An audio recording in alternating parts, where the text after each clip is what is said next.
I'm Joshua Weatherman, and this is my dad, Billy Weatherman, and we are the founders and creators of Short Track Report. Now, we know Short Track Report is a little different than all the other coverage entities as we focus on one event a week, as we feel that every event deserves that kind of attention. But after reevaluating the podcast with sports professionals and industry leaders, we understand that the Traction Control podcast can be even more. And so we are ready to reimagine the podcast and take it to a whole nother level. We won't change what we do here at Short Track Report, but powered by a parent company, the Traction Control podcast will not only focus on just one event a week, but on short track racing throughout the nation. Giving you updates on all the winners and great events throughout the country as we get a grip on the short track racing nation. Going forward from this episode on, we want to be the go-to media entity for all the short track racing news in our region and beyond. As we move forward, turning our focus to not only local short track racing, but to the many exciting tours across the country, we'll start this episode talking to the defending champions of the TUNDRA Super Late Model Series and the SRL Sportsman Series, Justin Mondeik and Brandon Morris, ahead of their races this week, both of which can be found on one of the pioneers of short track racing streaming, Pit Row TV. Started in 2011, the TUNDRA Super Late Model Series is a premier super late model series that competes in 6 events in Wisconsin with 1 in Michigan to decide its champion. Known for its great racing, and with the resurgence of super late model racing coupled with the rise of short track racing in general across the nation, the 2023 season is shaping up to be the most competitive yet for this amazing series. And so as the Traction Control podcast turns its focus towards stock car racing across the nation, we reached out to the defending champion of the series to talk about his views going into 2023, as well as his breakout season in 2022. So without further delay, welcome the defending TUNDRA Super Late Model champion, Justin Mondeik. He'll try to chop away. Mondeik's got the advantage. He'll continue to hold about 5 car lengths over John Beal. We'll watch that battle still going on for 6 between Polimas and Colin Refner. It's a good one. Cole Goralski right behind, too.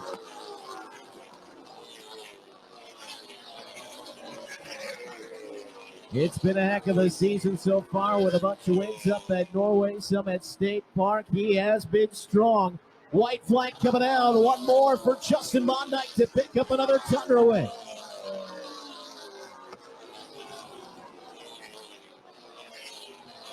It'll be his first in the Ashton Memorial, his 3rd TUNDRA win, and he will pad that point lead going into his home track next week. Justin Mondeik wins the best. So first of all, what introduced you to racing and eventually becoming a super late model driver? I've been racing for quite a lot of years now. I'm currently 26. I started when I was 4 years old. I started in small snowmobiles, kitty cats they were called, and I transitioned up through go-karts and micro sprints on ice. And we wanted to grow within the racing world, and I had a good friend of mine at the time that was also racing with us, and kind of said, if you want to move up in the racing world, you need to get into asphalt racing, right? So we got a 4-cylinder modified race car. It was a 2.3 liter Mustang that we just ran in the mini mod class. It was called at State Park Speedway, and kind of ran that for I think 2 or 3 years, and then bought a limited late model at the time, which is now I guess a pro late model as they call it. And we won the championship our rookie year in that limited late model, and then we've been in super lates ever since 2016. For someone who is entrenched in it like yourself, what is your opinion on the current state of super late model racing? I think it's at a really good state, honestly. The only downside of it is I feel like it's as expensive as it ever has been, right? Car counts, I think, are coming back in a positive direction these last few years. For a while there, I think the counts were down, but you look at average car counts across the country, even at various tracks in Wisconsin, I feel like it's healthy that way. There's a good crop of young drivers coming from Bandoleros or the Midwest Truck Series moving up. Overall, I feel it's at a good state. The whole National Stars Tour coming in. I think it can be a good thing. I think everybody's kind of got to be on the same page with rules. As time goes on, I know over the years the UMA was formed right in central Wisconsin to kind of get 4 or 5 tracks on the same playing field as far as rules. But it's hard, right? All the shocks and motors and different packages are already out there, right? So you don't want to totally outlaw it, right? Because that's going to kill it as well. But in the end, I think it's going in a positive direction. I know everybody's working really hard at it, but I think we have some of the best racing in Wisconsin. It's extremely competitive. It's tight, and like I said, our car counts seem to be steady and growing. After many close calls through the year, you finally broke through for the Tundra title last year. How do you keep that momentum up and score back-to-back titles? Tundra's always been, at the top of our list to win, right? We've been so close so many years. The first year we ran it, we didn't even make the race at Kakana. We've really come a long way. Then the second year we ran it, I teamed up with Bobby Kendall. He just ran the WIR race for us. Our program wasn't as stout as what it is now, right? And we've been really close. I think second one time, third, fourth, fifth. It's just extremely hard with it only being a 6-race series. You have one bad race, it kind of really wrecks it for the rest of the series unless someone else has a hiccup, right? So we started out the year really strong last year. At WIR, we placed second there. Went in, I think the next race was Marshfield. We won. Then Norway, we finished third after early incident, had to start in the back, drove through the field. And then we got to State Park Speedway, that was rained out. Then the rain out got rained out, so we couldn't even run at our home track. So that was unfortunate. And then we got to Plover, had a really off day, really struggled all day, bad in qualifying. Started in the back, drove up to 9th, but that was about all we had at that point. And then the finale was at the Dells, and that was really exciting till the end. So felt really good to finally break through. It's just really hard to string the 6 races together. You really got to be on top of it, and no errors, no mechanical failures. The Tundra group of drivers is really tight. It's really close, so there's not a lot of margin for error. And who would you say is your biggest competition going into this year? I haven't seen a list as far as who's all running Tundra. It's kind of a unknown at this time, right? So unsure as far as who is going to be running either individually or as a team. I'm not sure, like if Riley Stenjem, if he's going to run, or the Beal and Zier team if they run. Mike Litchfield. Like I said, I haven't seen a team list or entry list yet for the year, but those drivers are always pretty tough. I know Jordan Thiel is always tough, right? So there's a lot of good drivers. Brock Heinrich has had speed, Travis Fulm, others. So try not to worry about anybody else. We don't normally worry who's there. We just try to be the best we can be. And thankfully, over these last few years, if we bring fast race cars to the racetrack, it normally seems to take care of itself. And what would you say is the most challenging track on the Tundra schedule?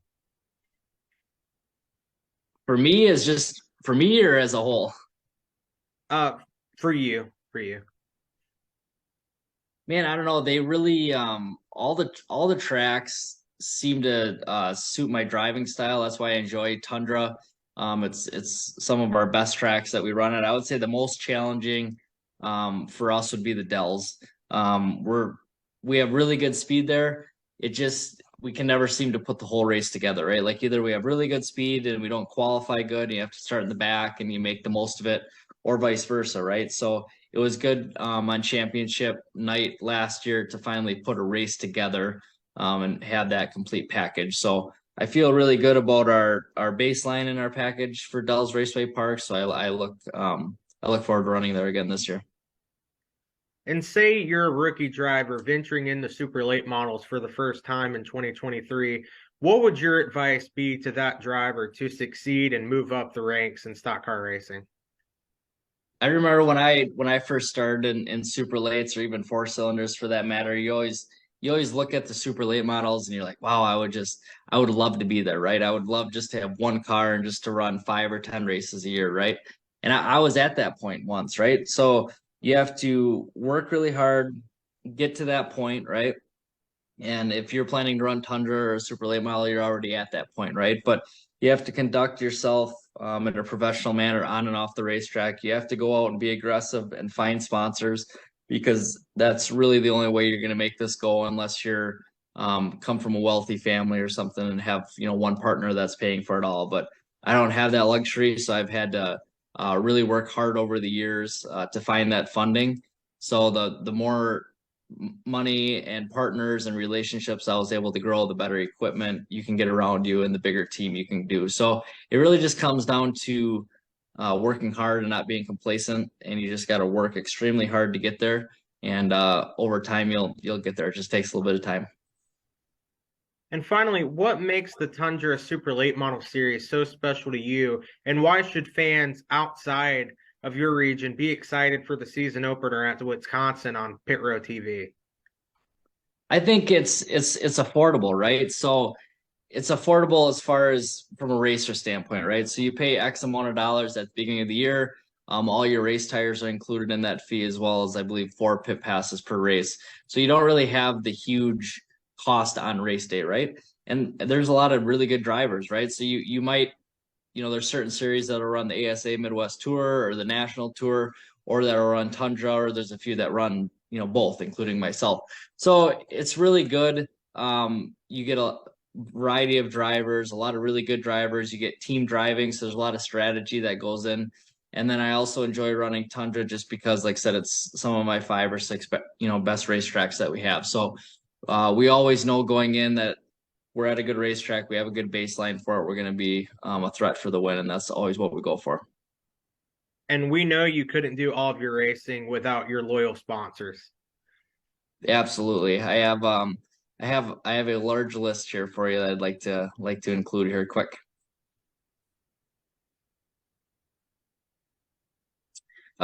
First, I'd like the long list here for you, so I really couldn't do it without all my partners. Aqua Finance Incorporated, Ager Industries, Metza Machines, Powerhouse Lawn and Leisure, Merrill Manufacturing, Laura Blado with Remax Excel, Gold Medal Trailer Sales, Merrill Equipment Company, A&A Lock Service, Pepperjack Kennels, Schaefer's Oil, Bremen Merrill Ford, Merrill Dairy Queen, Woodland Court Elder Services, Sawmill Brewing Company, Kimmons Roofing and Ventilation, DC Motors, Gleason Bowling Center, Down to Earth Greenhouse, Nicolay National Bank, In the Light, Ecstasy Golf Course, Z's Four Corners, Ma's Place, Geiss's Meat Service, Van Aston Painting, Headhunter Taxidermy, my Grandma Judy, Penny Callahan, Grandpa Bob number 15, Cleaver and Gale, QC Willie, Tom Luce Photography, Wayne Bushman, the McCumbers, Matt and Kim, Les and Carroll, Advanced Engine Concepts, Toby Race Products, FRS Shocks, Left-Hander Chassis, and Performance Part Supply. So it takes a lot of partners to do what we do, especially at the level and the amount of races that we're able to put in at Justin Mondeik Racing. I have to thank my parents for all that they do, my girlfriend Kayla, everything that she puts in, and all my crew for going to 40+ races over these last 3 or 4 years. So we have another busy 2023 campaign planned out, but we're definitely excited to get the year going with Tundra. Well, Justin, thank you so much for coming on. We wish you the best of luck in the upcoming Tundra season, and hopefully you can get it done and go back-to-back championships. That's the plan. We're looking forward to getting it going. Our next guest is none other than the defending SRL Sportsman Series champion, Brandon Morris. The SRL Series is an exciting outlaw sportsman series competing in the states of Florida and Alabama that calls 3 tracks in the region home: Auburndale Speedway, Freedom Factory, and Mobile International Speedway. We'll be catching up with the tour for the second half of their series as they close in on crowning a 2023 season champion. So to learn more about the SRL Sportsman Series, we reached out to their defending champion in the throes of defending his first SRL Series championship. Please welcome, Brandon Morris. Morris opens up the gap, 2 car lengths over the 5 of Steve Gill and the 1 of Daniel Webster. Here they come to the line. White flag is out for Mulberry, Florida's Brandon Morris, the defending champion of this series, winless on the year last year, but here tonight at his home track of Auburndale, Brandon Morris will take the checkered flag. He wins race number 2 of the SRL Sportsman Series. Question: what made you fall in love with this crazy sport of racing? Oh man, my grandpa started doing this before I was even here, man. He got my dad into it. My dad took off with it and did it his whole life. I mean, I remember being 2, 3 years old, at the racetrack my entire life. I was in the center of USA International Speedway watching my dad race super late models, and just grew a love from it from there. I mean, he put me in a go-kart and it was on. For the people in our region, sportsman cars are kind of foreign other than Tri-County Speedway. Could you briefly explain the type of cars and what makes them different from other divisions? It's a late model on 8-inch tires with a crate motor in it. So we got racks and we can go from there, but nobody else is really running this stuff, and it makes it so competitive. So, I mean, everywhere we go, first to 20th, it seems like it's 2 to 3 tenths, off of the pole. How has the transition been from what was then the Wheelman Series to the now SRL Sportsman Series? It's pretty much the same exact thing as far as the car goes. Not much has changed. The only thing that's really changed is the officials, and Ricky Brooks is now running it instead of Steve Dorr and John Chance. It's still going good. It was going good back then. They built up a great program, and they kind of handed it off to Ricky, and Ricky's, took off with it. He's did a great job. This has been one of my funnest years running the series. We haven't had any issues. He actually works with the drivers and talks to them, lets us voice our opinions a little bit of, what we think should change or what rules should be what. And he actually works with us. So unlike before, we didn't get that opportunity. It was, this is what it is and it is what it is. And if you got a problem with it, too bad. And who is your biggest competition this year for the people that, are kind of new to the SRL Sportsman Series? Yeah, everybody. It seems like, I feel like one week we could go out and win, the next weekend we can run 10th. But Steve Gill's doing a hell of a job. Daniel Webster, Adam Briggs, Kevin Macy. Those are some of the top guys in the Wheelman Series right now, and I'm sure I'm missing about 7 others. But they've been going out there. They bring fast race cars to the racetrack every week. So. Well, we know you've already got a win on this year. How do you keep up your momentum from last year's championship win to make it 2 in a row? Yeah, out here in the shop, man, we work on these things pretty much Monday through Thursday every night. We're busting our butts on them, trying to figure out other things new. We've been really good at Auburndale lately, even on a local base. We've won the last 3 races there. So we have a lot of races coming up at Auburndale Speedway, and I'm excited to go there. I feel like we have a really good car for Freedom Factory as well. We were really fast Friday night practice. Last time we raced, I felt we got a bad tire in qualifying. I had to start 21st, and it's never easy driving through the field when these things are so close. But I'm looking to go back there in June, especially with turn 1 and 2 being repaved. And the rest of the races are pretty much at Auburndale, and we already got that place pretty much nailed down. So a little bit of luck on our side, and I think we'll have a good shot. Well, out of Auburndale and Freedom Factory, the 2 tracks you just spoke of, what is the most challenging in your opinion? Auburndale is definitely passing cars. I feel like track position is huge. It makes it a lot nicer. We can use the cone on restarts now. So if, nobody likes the outside and we're running 5th, we can jump up to 2nd. So that makes it a lot better because track position is so big in these things. Freedom Factory, I feel like you can pass a little bit more and go from there. The issue we ran into last time was the grip. I mean, nobody had raced there in so long, and nobody was expecting the cars to fall off like they did. Ours fell off like horrible. It was like going to Mobile. And I feel like now that 1 and 2 is repaved, it won't do that as bad. So it's still going to do a little bit because 3 and 4 is still going to be rough, but I think it's going to be a little bit better. Cars are going to stay better longer.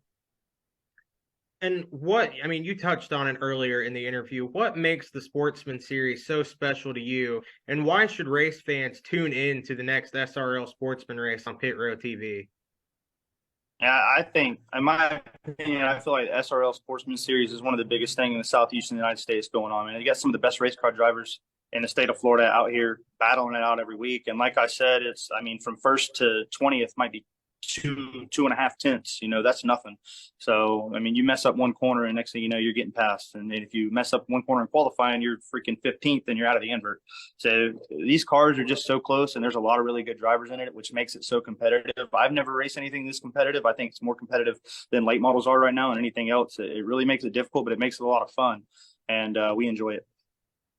Well, we know you couldn't do anything that you do in the SRL Sportsman Series without your loyal sponsors. 100%, man. Roy with Cross Electric helps me out tremendously. Bobo with AMF Chassis did phenomenal work over the years. My dad, Kyle Cooper, anybody and everybody that turns a wrench on these things and, comes over here and works on the cars, it goes to the track with me. Charlie Brown has helped me out throughout the years with Auto Tech Collision Center. I really appreciate all them guys because we definitely wouldn't be doing it without them. And finally, for a young rookie trying to get into this type of racing, what would your advice be to them? And, how can they perfect their craft in sportsman outlaw style bodies? Man, it starts, honestly, with all racing, it starts out here in the shop. So work on your stuff and don't give up. Try hard. I mean, once you get there, remember what you have and keep tuning from there. So work on your race car, learn how to work on your race car, learn how to make adjustments to your race car. Don't be one of those guys that just, spend the money, feed the money, and pay everybody to do everything because it always don't work out. When you know how to do it yourself, you can sit out here in the shop and think and look and tune and, make adjustments that need to be made and get faster from there. Well, Brandon, thank you so much for stopping and talking to me tonight. We wish you all the best of luck in the SRL Sportsman Series for the rest of the year, and we look forward to see if you can bring home another title. Thank you so much, man. We'll be out there on May 13th running Twin 50s at Auburndale Speedway. Y'all tune in. The Carolina Pro Late Model Series and the Carolina Crate Modified Series are important developmental series in our region, preparing young talent to race at the highest level. So we wanted to catch up with the defending champion of the Carolina Crate Modified Series before his last event at Orange County Speedway. Phillips gets to the back bumper, and the rookie stripes look pretty evident there as now the 6 gets door to door with him. He's right to the numbers. He's painting them. There's Tristan McKee. I talked about it a little while ago. He's to the outside of Phillips. This was what we thought would happen, and here it is. 1, 2, 3 in the same camera shot for the first time other than a restart. Yep, Tristan McGee's got up there right in the middle of everything, and George Phillips and him having quite a battle for the second spot. While they doing that, Nunziata is enjoying the biggest lead he's had all night, about 4 car lengths. And that might help him sleep at night. That definitely might help him quite a bit, but he's catching lap traffic once again. That would again be the 94 of Holden Allen, but the battle right here has not stopped for P2. It's exactly what the race leader of Thomas Annunziata wants to see. Battle for the lead does heat up. Here comes Dillon Motor Speedway's winner, Cody Norman, under Rich Cooper. It might be a 2-for-1 as he might slip to third as there's Dale Ogburn ready to go and pounce. Got to wonder what's happened to 36 car Rich Cooper is all of a sudden he had like a 3-4 car lead. All of a sudden, about 2 laps, he's in third spot.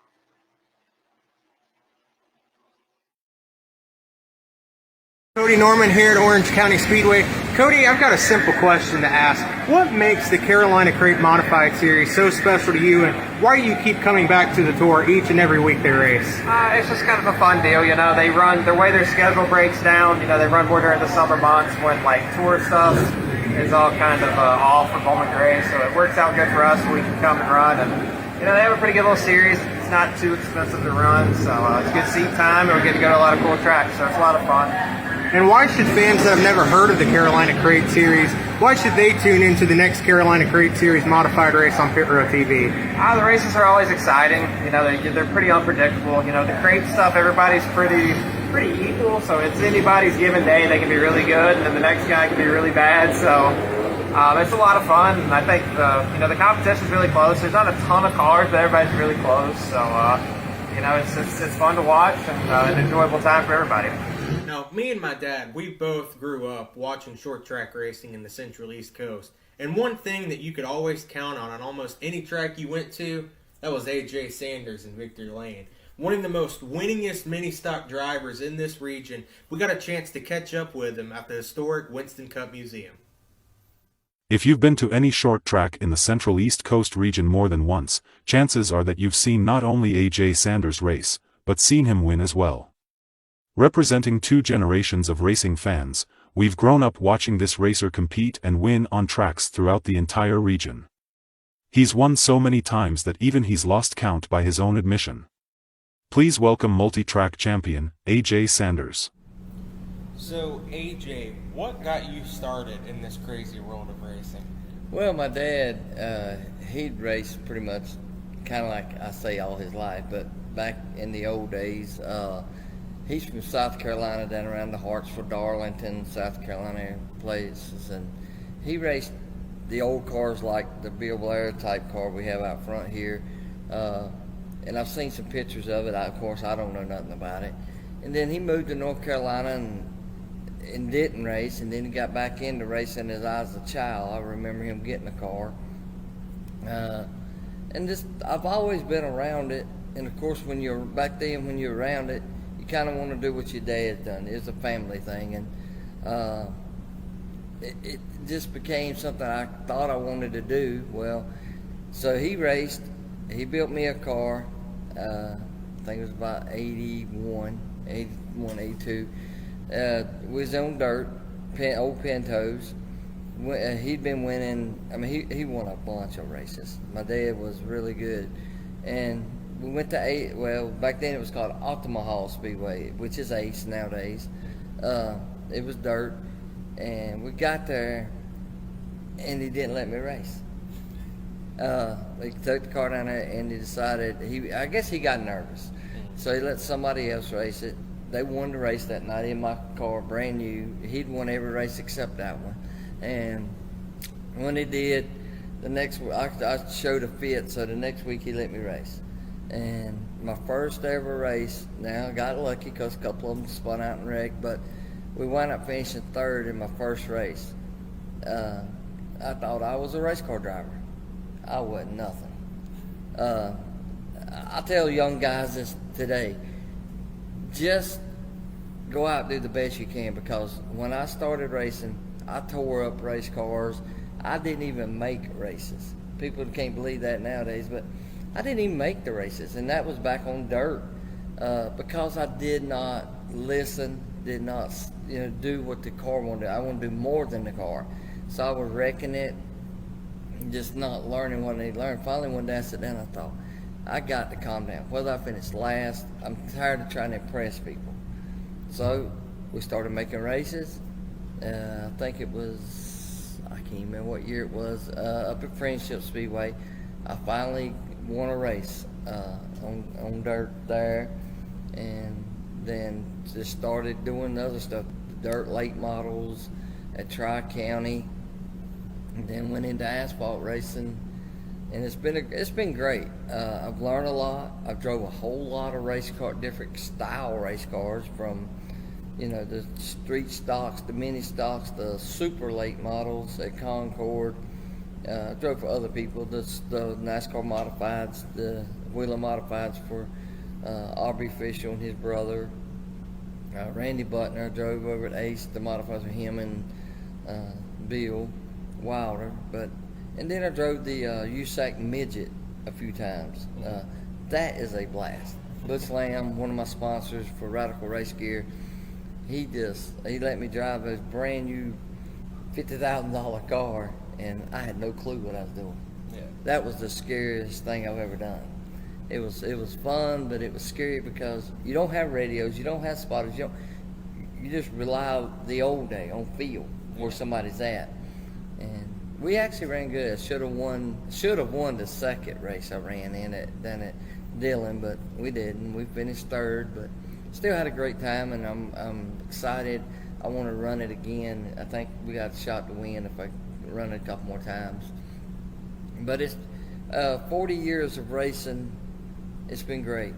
God's been good to me in racing. I tell people, I'm very blessed, very lucky man to sit in that race car and be able to have the talent that I do have.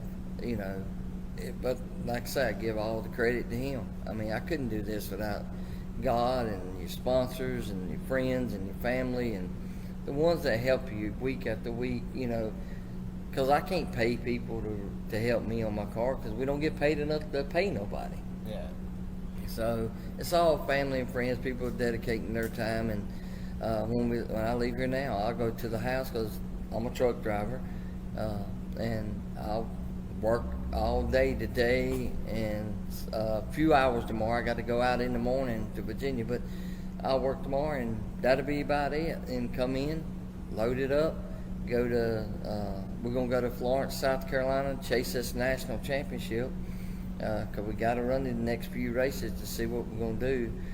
So we'll go to Florence on Saturday, leave from Florence Speedway, go straight on over to Carteret, which is like 3.5 hours, and race on Sunday. And it's more than people think when you're sitting in the stands, what you're seeing these guys do.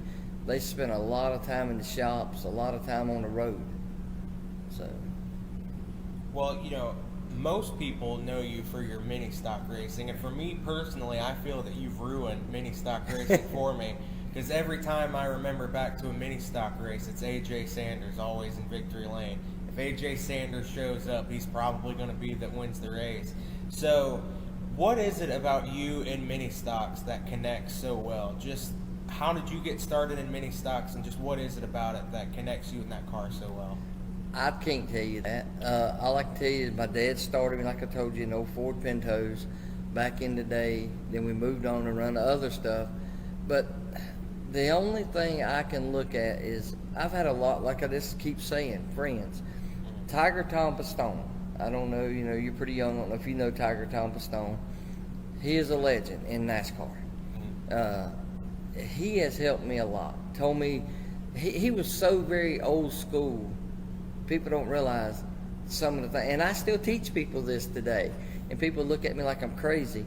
People says, well, I don't know how much bite I got in the car. I said, take a floor jack and a socket, put it under the rear end, jack it up, and look at your two wheels, and then you kind of got to look at that and measure. He taught me a lot of old things, and I just think you got to drive these cars, and by driving the older cars like I drove, the super late models, different things, and I just think that helped. And I don't know, and I'm not bragging on myself at all, because there's a lot better, probably better racers out there. But I just think, I adapted to the four cylinders very well, and it just comes natural. Some things just come natural. Riding a bicycle, motorcycle, anything, go-karts. I can't drive a go-kart. I'm too movie on it. So I just think that, some things just come natural. I work on my own stuff. That's the biggest thing right there. If you work on your own race cars, you build them, you do the motors, I do it all. So when something goes wrong or don't feel right, I kind of know what to do. Yeah. And that's where the success comes in, I think, is the guys who can do their own stuff. Just look around at that, and you'll see that happening.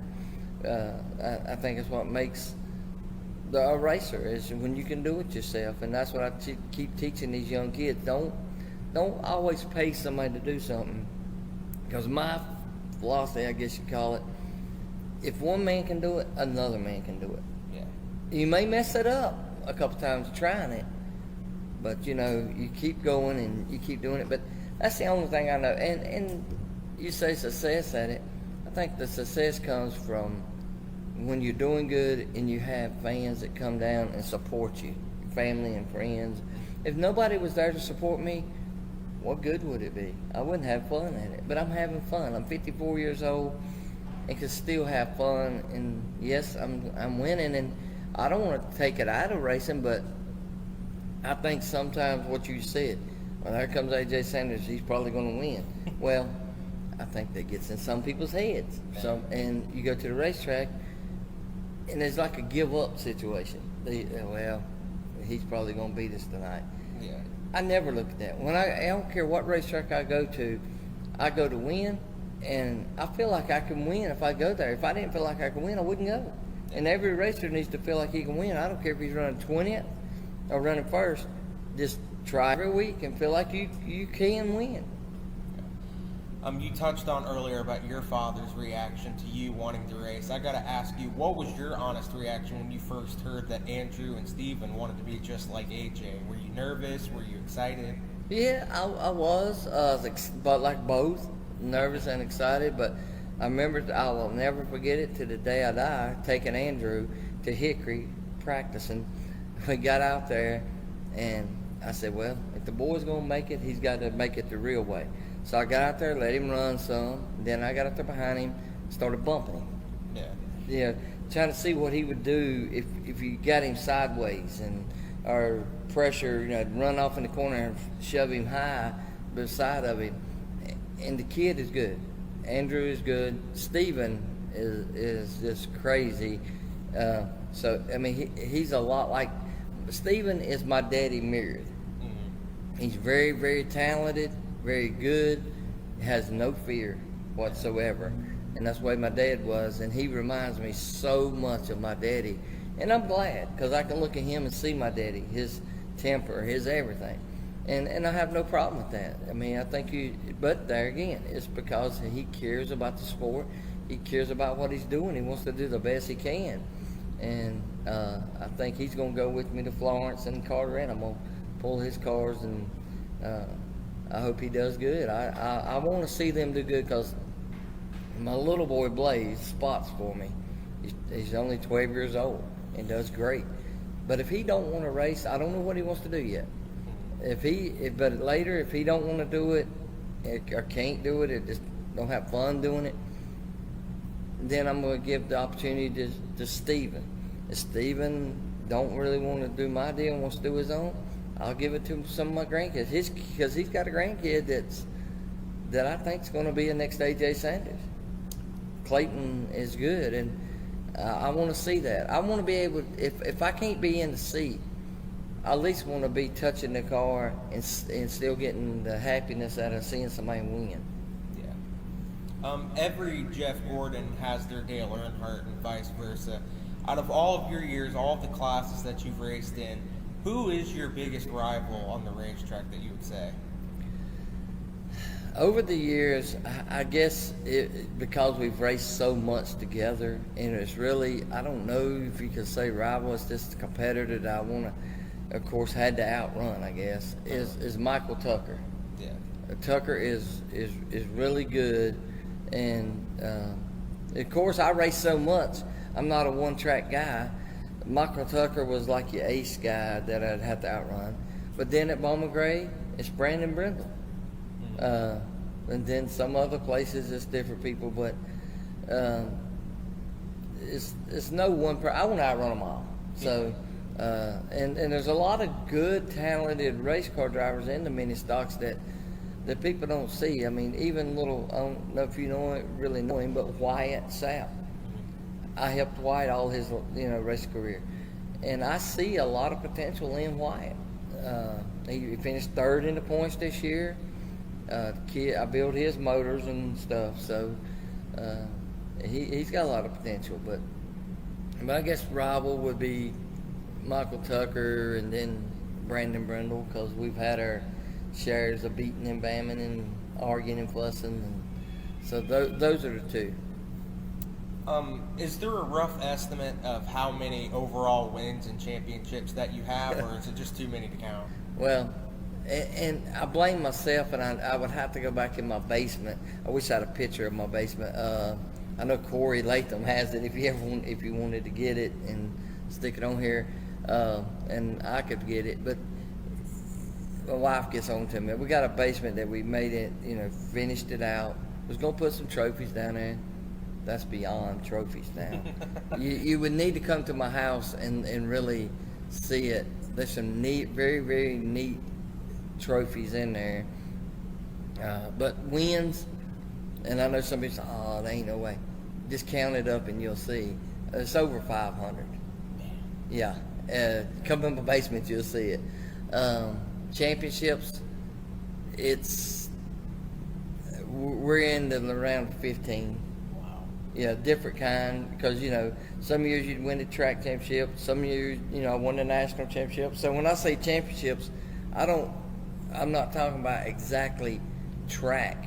I'm talking about Valvoline Cup. Valvoline used to sponsor some stuff, and I won the Valvoline Cup championship. I've won the national championships. I've won Concord championship, the little track down at Concord, Friendship. I mean, I can go on and on at different tracks and stuff, and I hate it for the mini stocks, because I go a lot out for mini stock drivers and stuff, argue for them and things, but we don't get the recognition that they deserve. Those are the guys you're going to see. Like, good example, Snow, Junior Snow. Yeah. He ran mini stock. Now he's in modified. Now he is running good in modified. So he'll have a name for himself. When he was in mini stock, if you said Junior Snow, someone's like, who? Yeah. There's your problem. And I really appreciate you having me on here because you need more mini stock guys, the lower division guys. Let me put it that way. It ain't got to be mini stock. It can be anything lower. Because these guys need recognition. Sponsors are harder to get because when you say, would you like to sponsor me? They say, well, what class you in? You know, of course, Bowman Gray, I hate the name stadium stock. It don't sound racy. Mini stock sounds a little more racy. Mod 4s would sound better. It's different names, but sponsors are going to be like, I don't know about that little class, you know. Yeah. It's hard. I'm a very lucky guy because I do win, you know, and I've been around a while, so my sponsors have either stayed with me for years or, you know, or I've had people come to me, hey, I want to sponsor you next year. I've had that happen this year. But most of mine, like Jerry Hunt, you know, and different ones, Amanda Tucker with Carolina Trad Choice, she's been with me, Tommy been with me. So you want to try to keep your sponsors, and that's hard for the guy that's not winning. Yeah. But I think anybody will tell you, when I'm at the racetrack, I'm looking for the underdog. If he's having trouble over there, I go and help him. Cody Gum, good example. I helped him this year some. If he needed something, I went down my trailer, got it, and just handed it to him. I want to see these kids do good. I want to see, it don't have to be a kid. Golly, went brain dead. Ken Bridges. Yeah. One of the oldest ones over there. I help him. So I help him with motors and cars and between me and Steven. So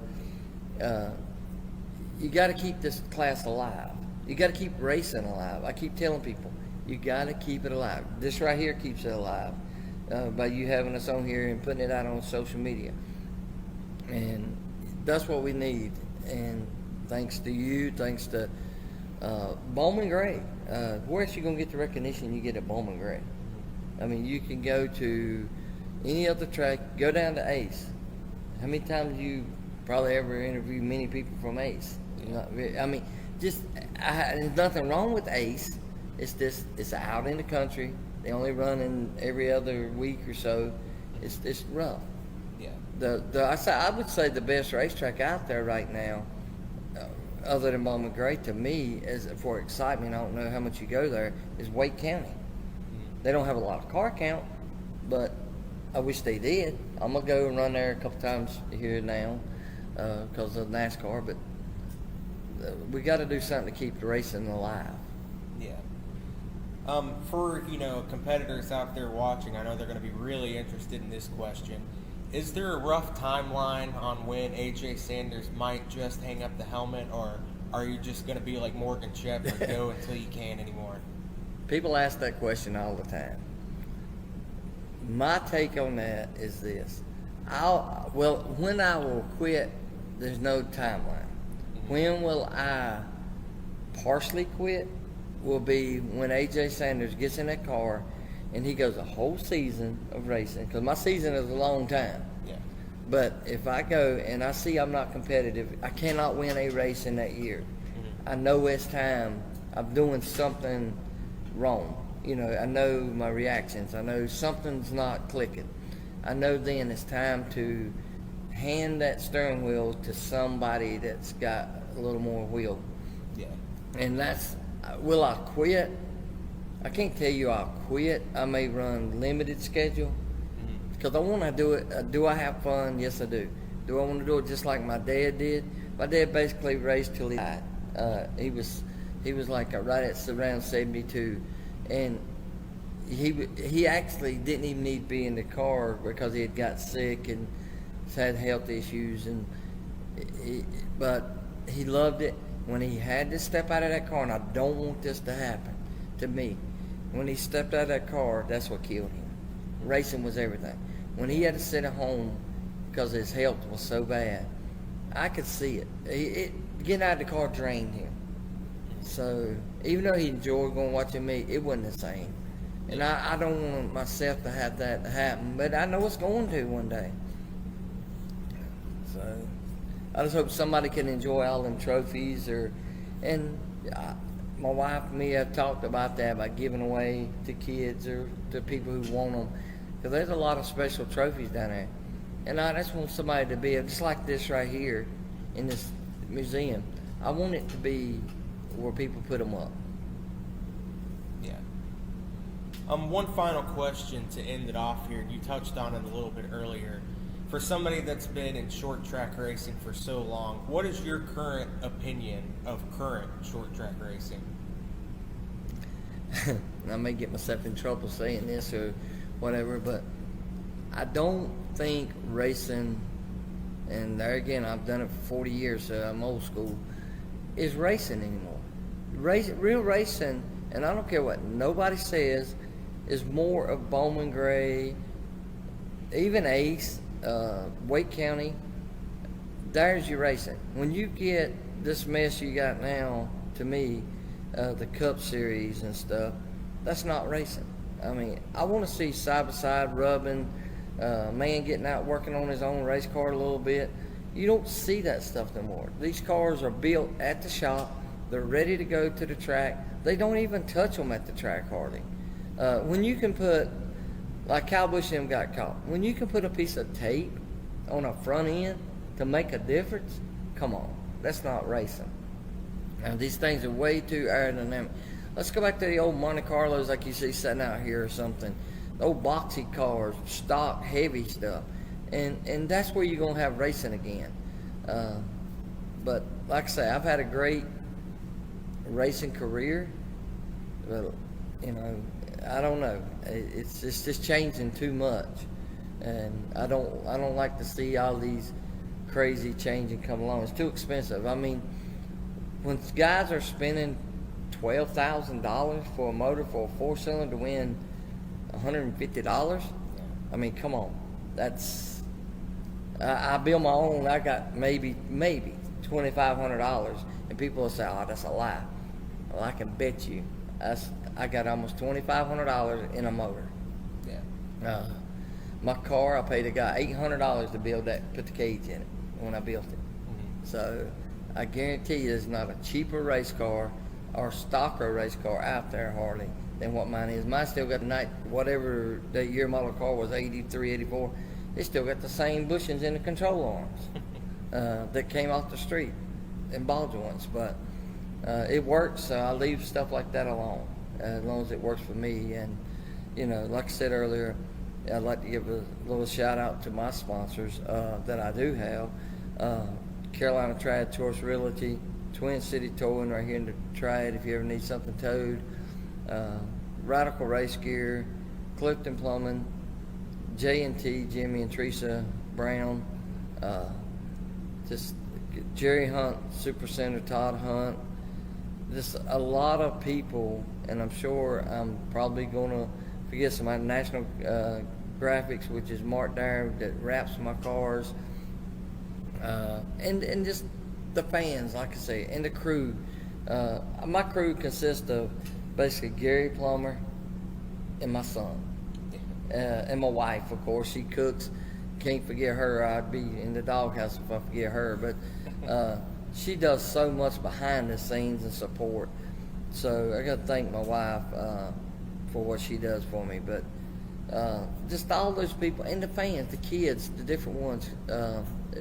If it weren't for your kids coming down, climbing in your car, liking you, it wouldn't be fun. So, and thank you for, like I say, doing this interview. We got to have people like you. And I really mean it when I say thank you, because if it's me sitting here or my worst enemy sitting here, it don't matter. I'm glad you're doing it. So thank you for what y'all do.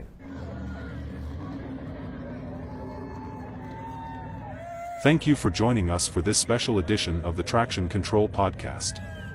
We know we've got our work cut out to make the podcast what we stated at the beginning of this episode, but we can't wait for you to see what we have in store going forward. We hope you join us and hold us to the fire, and until next time, we'll see you at the track.